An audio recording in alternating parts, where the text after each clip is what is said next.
د شپې د وده کېدو نه مخکې د قرآن کریم یو ختم کوئ، پوره 13 سپارې تلاوت کوئ، بیا وده کېږئ.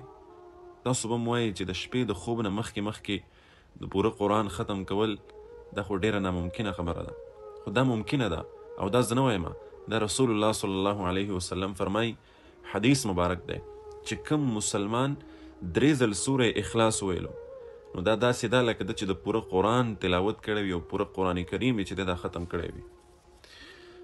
نو سورة الاخلاص قل هو الله احد الله الصمد لم يلد ولم يولد ولم يكن له كفوا احد، دا ما یو کرت تلاوت کو د 10 سپارو اجر الله جل شانه زمونږ په عمل نامه کې ولیکلو.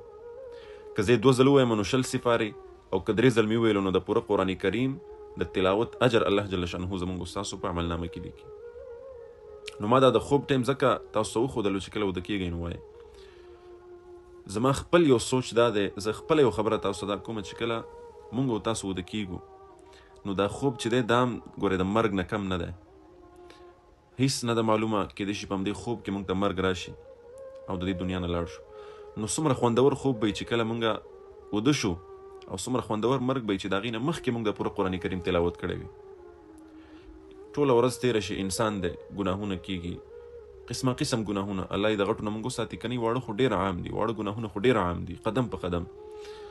نو کله چې بیا مونږ خپل بستر ته راشو، کله وده کېږو، په دغه وخت کې مونږ د قرآن تلاوت وکړو، په داسې حالت کې مونږ وده شو چې د پوره قرآن کریم مونږ تلاوت کړی، نو ډېره د سعادت خبره ده. نو انشاءالله زه به خپل هم اهتمام کوم او دا زما یو خپل ذاتي یو عمل چې تاسو سره مې شریک کړو چې تاسو هم شروع کړئ. باقي دا وخت د دې دپاره تعین د دې وخت نه دی شوی، هر وخت ته سورة الاخلاص وایه، 3 کرتې وایه، الله د پوره قرآن کریم اجر درکوي. او په حدیثو مبارکو کې خو د دې دومره فضایل راغلي دي چې ډېر بې شمېره فضایل د سورة الاخلاص راغلي. خو انشاءالله په بله موقع به هغه در سره شریک کړم.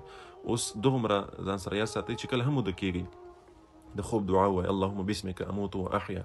د هغې نه پس په خپله بستره باندې که ته ویده یې او که ته ناست یې او که ته په هر حالت کې نو ته 3 کرتې سورة الاخلاص وایه، قل هو الله احد سورت سره د بسم الله. نو انشاءالله العظیم د الله نه امید دی چې د پوره قرآن کریم اجر به الله جل شانه موږ تاسو سره نصیب کړي.